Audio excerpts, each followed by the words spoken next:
মনোবীক্ষণ polyclinic, চিকিৎসার জগতে এক দশক। এখন এখানে সব বিষয়ে ডাক্তারবাবু একসাথে তলায়। ফোন করুন 7477999515 এই নম্বরে। গুঞ্জন শোনা যাচ্ছিল কিছুদিন ধরেই, অবশেষে তা সত্যিও হলো। প্রদেশ কংগ্রেস সভাপতির পদ থেকে অপসারিত অধীর রঞ্জন চৌধুরী। এই অপসারণে বদলাবে কি রাজনৈতিক সমীকরণ? দেখুন বিশেষ রিপোর্ট। কাভেরি পারিবারিক বস্ত্র প্রতিষ্ঠান, এক্সক্লুসিভ কালেকশন সঠিক দামে পেতে আজই আসুন কাভেরিতে। ব্যাকে টিপের মাধ্যমে পেয়ে যান গোল্ড কয়েন। কাভেরি, খাগড়া, ভৈরবতলা, বহরমপুর। অবশেষে অবসান অধীর ইনিংসের। লোকসভায় ভোটে হারের পর এবার পশ্চিমবঙ্গের প্রদেশ কংগ্রেস সভাপতির পদ থেকেও সরানো হলো অধীর চৌধুরীকে।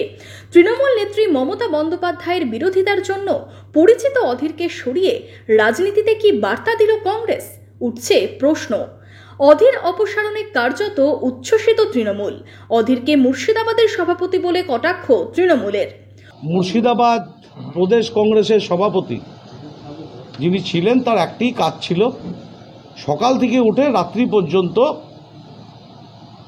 তিনি মমতা বন্দ্যোপাধ্যায়, অভিষেক বন্দ্যোপাধ্যায়, তৃণমূল কংগ্রেস এদেরকে দাঁত মেজে আরম্ভ করে দিতেন কটূক্তি করতে, এবং খুব বাজে বাজেভাবে তিনি চ্যালেঞ্জও ছুড়তেন। আমি জানি না সেসব চ্যালেঞ্জ যেগুলো ছুড়েছিলেন নির্বাচনের আগে সেগুলো তার কাছে আছে কিনা। অন্যদিকে অধীরকে বিজেপির মন্দিরে স্বাগত জানিয়েছেন বহরমপুরের বিজেপি সাংগঠনিক জেলা সভাপতি শাখারব সরকার।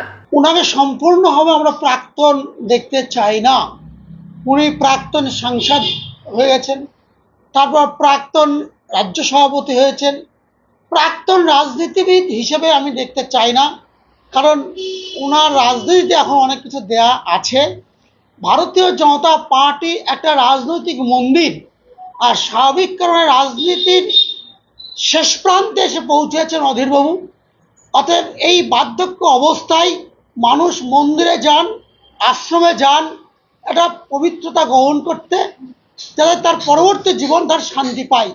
সেজন্য আমিও জেলা বিজেপির পক্ষ থেকে ওনাকে আহ্বান জানাচ্ছি যে রাজনীতি জীবনের শেষের দিকে এসে বিজেপির মন্দিরে এসে উনি আগে যে কিছু কাজ যদি করে থাকেন, অপকর্ম কর্ম কিছু যদি থাকে, সে পাপ পুণ্য যেটা করে থাকেন থাকবেন, তাতে আমাদের মন্দিরে এসে একটু পবিত্রতা যদি গ্রহণ করেন তো করবেন, তাতে আমরা স্বাগত জানাবো। অধীর অপসারণে হতাশ অধীর অনুগামী কংগ্রেস কর্মীরাও।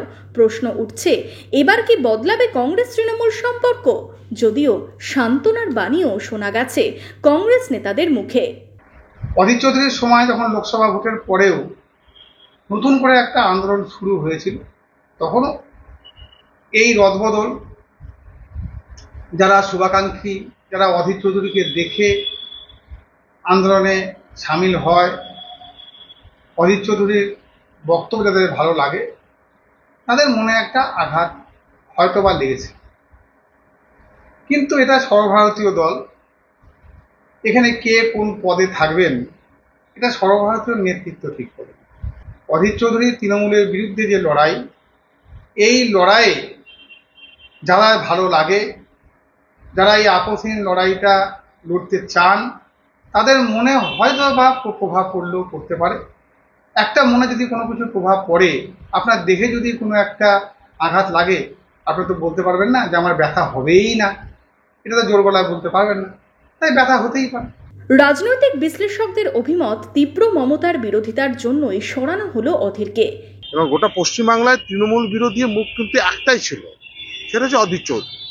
কিন্তু যেহেতু ইন্ডিয়া জোটে কংগ্রেস এবং তৃণমূল খুব কাছাকাছি চলে এসছে, সর্বভারতীয় কংগ্রেস নেতৃত্ব মমতা ব্যানার্জির সান্নিধ্য চান, যেহেতু তাদের হাতে 22টা সাংসদ আছে, সেই কারণেই তারা অধীর চৌধুরী যে তৃণমূল বিরোধী কট্টর বিরোধিতা এবং মমতা, বিশেষ করে মমতা ব্যানার্জির বিরোধিতা করাটা, এইটা কংগ্রেসের সর্বোচ্চ নেতৃত্ব মেনে নিতে পারেননি বলেই তারা অধীর চৌধুরী যখন এবার ভোটে প্রার্থী হয়েছেন, তারা দিল্লি থেকে একজন নেতাও তার হয়ে প্রচারে আসেননি। ফলে যে অধীর চৌধুরীকে প্রদেশ সভাপতি থেকে সরিয়ে দেওয়া, এটা কংগ্রেসী কর্মীদের কাছে, যারা তৃণমূল বিরোধী, তাদের কাছে একটা চরম ধাক্কা। এতে বদলাতে পারে রাজনৈতিক সমীকরণও। রাজ্যে তৃণমূল বিরোধিতার পোস্টার বয় ছিলেন অধীর। নতুন সভাপতি শুভঙ্কর সরকারের আমলে কি বদলাবে কংগ্রেস তৃণমূল সম্পর্ক? উঠছে প্রশ্ন। এইখানে একটা প্রশ্ন উঠে আসছে, নতুন যিনি সভাপতি হলেন শুভঙ্কর সরকার, তিনি তার স্ট্র্যাটেজিটা কি হবে? কারণ তিনি খুব নরমপন্থী। তিনি কি তাহলে তৃণমূলের সঙ্গে আটাতে যাবেন, নাকি সিপিএম এর সঙ্গে জোট করে তৃণমূলের বিরোধিতা করবে? এইটা হচ্ছে সব থেকে বড় প্রশ্ন।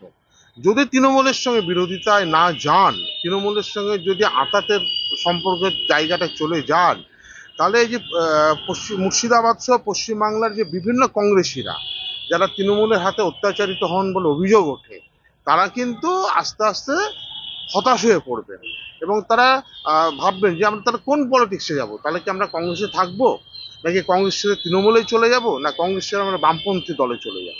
ফলে তাদের মধ্যে একটা চরম হতাশা আসবেই।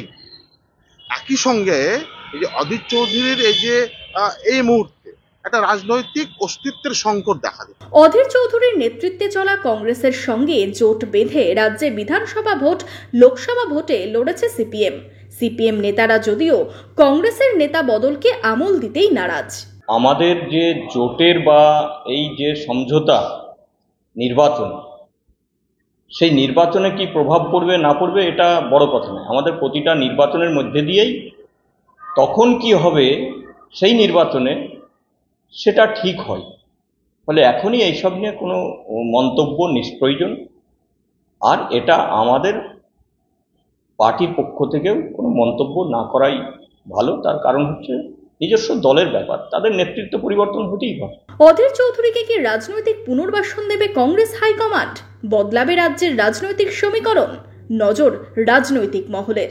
Bureau report, imagine community media.